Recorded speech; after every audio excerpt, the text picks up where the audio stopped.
जगदंब महाराजांचा सर्वांना नमस्कार.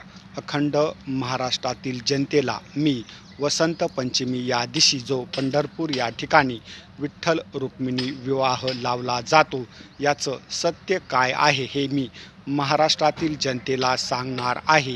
आपल्या हिंदू धर्मग्रंथानुसार रुक्मिणी माता ही श्रीकृष्णाची धर्मपत्नी आहे आणि पंढरपूर या ठिकाणी विठ्ठल रुक्मिणी जो विवाह लावला जातो या विवाहाचं सत्य असं आहे की हा विवाह श्रीकृष्ण आणि रुक्मिणी मातेचा लावला जातो हे अंतिम सत्य आहे. अखंड भारत देशामध्ये जो राधे कृष्ण जय जयकार घेतला जातो हा जय जयकार घेतलेला श्रीकृष्ण या देवतालाच आवडत नाही आहे. श्रीकृष्ण हे देवता माझा जो काही धर्मग्रंथ आहे महाभारत त्याच्यामध्ये माझी धर्मपत्नी कोण आहे तिच्यासोबतच माझी पूजा अखंड भारत देशामध्ये केली जावी अशी श्रीकृष्ण या देवताची इच्छा आहे. परंतु आज भारत देशामध्ये आध्यात्मिक क्षेत्रामध्ये दिशाभूल करून राधे कृष्ण जय जयकार घ्यायला लावून श्रीकृष्णाची पूजा राधेसोबत केली जात आहे.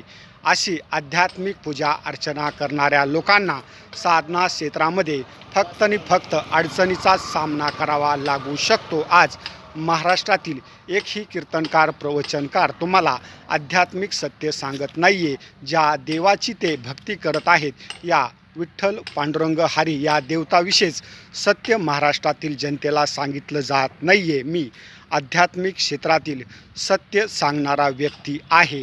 माझ्या आध्यात्मिक ज्ञानाच्या आधारे हिंदू धर्मग्रंथानुसार रुक्मिणी माता श्रीकृष्णाची धर्मपत्नी आहे आणि हे अंतिम सत्य आहे. आणि अखंड देशामध्ये राधे कृष्ण आणि राधेसोबत जी श्रीकृष्णाची पूजा केली जाते हे आध्यात्मिक असत्य आहे.